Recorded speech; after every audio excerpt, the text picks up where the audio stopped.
Aujourd'hui, je vais retenter de faire des biscuits apéritifs. Et oui, je dis bien retenter parce que j'avais déjà essayé de faire ces crackers, sauf qu'ils sont très friables. Ils sont pas mauvais, il y a pas mal de graines, mais beaucoup trop friables. Donc, j'essaie de refaire ça. Oui, ils sont très bons, hein. Donc, le principe, c'est de prendre de la farine de seigle, rajouter des graines pour avoir des petits crackers apéritifs, pour mettre tous les tartinables de Noël. Donc, je vais mettre les différents ingrédients, commencer à préparer ça. En gros, il y a juste à mélanger, mettre au four, hein. Donc là, la recette, c'est vraiment ce qu'on peut retrouver dans les magasins bio. Vous voyez, les sachets à 3-4 euros, où il y a les 5-6 grosses galettes de crackers. Bah, c'est ça que j'essaie de refaire. Donc là, je crois que c'est un petit peu toute la découpe que je ferai aujourd'hui. Un petit peu le gros du travail. De la farine de seigle type 150. 10 g d'huile d'olive. Je vais mettre tout ce qui est gras en même temps, hein. Les tomates séchées. Une pointe de sel. Un petit peu de cumin. Et là, c'est parti pour les graines, hein. Du sésame. Des graines de tournesol. Pavot aussi. Et donc pour les tout ça, tout simplement de l'eau, hein. Et là, l'eau, je la mesure pas, ça dépend des farines, ça dépend des ingrédients qu'on a mis.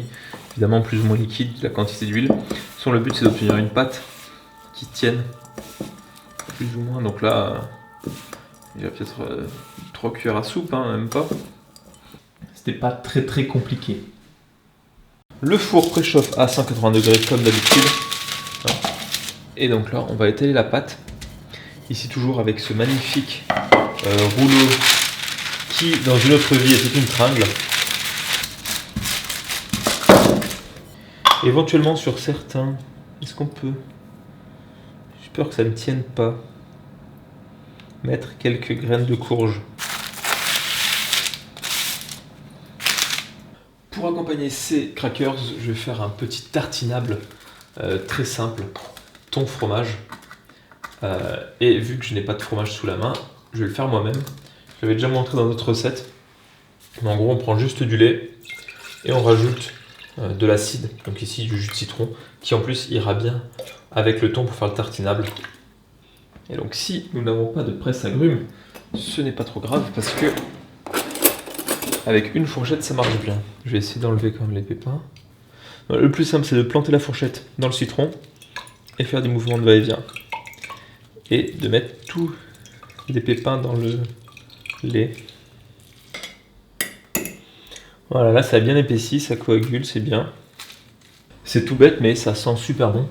C'est juste du jus de citron, hein, mais le citron frais, c'est quand même autre chose. Donc là, encore une fois, on va filtrer tout ça. Est-ce que j'ai pris quelque chose de suffisamment grand? Peut-être pas. Là, on voit quelque chose, bon, on imagine bien ce qui va se passer, hein. Pas super large, mais ça passe. Quel doux bruit mélodieux. Ah parfait, en plus ça fait du vide, donc ça aspire mieux. Je devrais prendre un filtre Buchner. Petite dédicace aux élèves. Je vais retenir ça parce que maintenant que j'ai soulevé, ça s'est élargi. Et en s'élargissant, ça rentre plus. Là, ça a eu le temps d'égoutter bien comme il faut. Je vais récupérer le fromage frais. Et là, c'est toujours la partie un petit peu sale. Le goût de citron est juste parfait pour ce qu'on va faire. Et donc là, je vais mettre une boîte de thon.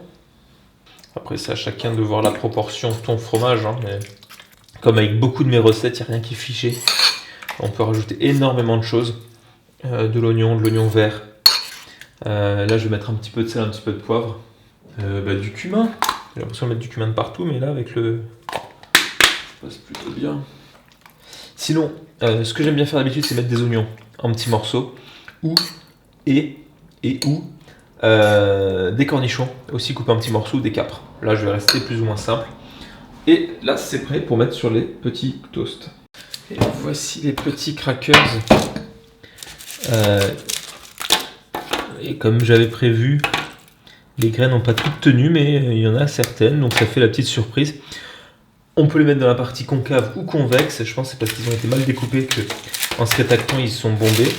Et la famille de vaisselle s'agrandit grâce à ma maman qui m'en a envoyé certaines. J'attends toujours le message de Jar qui produit ces assiettes pour m'envoyer soit des assiettes gratuites, soit qui me demande de faire un placement de produit, vu que je l'ai fait déjà. Et que en commentaire on me demande, vu que je fais déjà les placements de produits, ils pourraient, ou tout simplement envoyer de l'argent, hein, pour faire leur pub. Je dirais pas non, clairement. et un petit morceau de zeste de citron. Éventuellement, on rajoute un peu de ciboulette, ça nous fait des trucs sympas pour Noël. Voilà, c'est pas la peine forcément d'acheter les petits blinis ou les petits pains ronds. Ok, à Noël, il y aura plein de boulot à faire. Mais on peut se débrouiller pour faire des petits trucs sympas, voilà. Après, il y a les classiques Tarama et compagnie.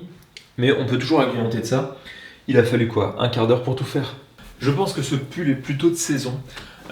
Si par hasard, sur différentes vidéos, vous voyez des faux raccords ou que je les mes vêtements d'un jour à l'autre, c'est sûrement parce que je filme un petit peu à l'envers. C'est plus simple pour moi. Voilà. Bref, ces petits crackers, en tout cas super croustillant, super simple. Voilà, ça a le goût du visuel. Et là, avec ce truc au thon, qui était super bon avec le citron, il apporte cette fraîcheur et cette petite acidité qui est très intéressante. En tout cas, c'est super bon. Crackers, n'en mangez peut-être pas trop parce que ça, plus ça, on sait comment ça se passe à Noël. C'est pas le plat qui fait grossir, c'est les accessoires. Ça, même si ça reste sain, au bout d'un moment, l'estomac est extensible, mais on arrive à un point où on le remplit assez vite quand même. Donc une petite recette de plus. Je ne sais pas exactement quel jour on est. Merci à tous d'avoir regardé. Continuez à donner des idées parce que il y a peut-être 2-3 vidéos que je vais changer. Déjà, j'en ai déjà modifié 2 depuis le départ sur mon programme prévisionnel. Oups. Ah, mais j'ai oublié de mettre les bougies. Au moins, ça ne prendra pas feu ce soir. Merci à tous et à demain.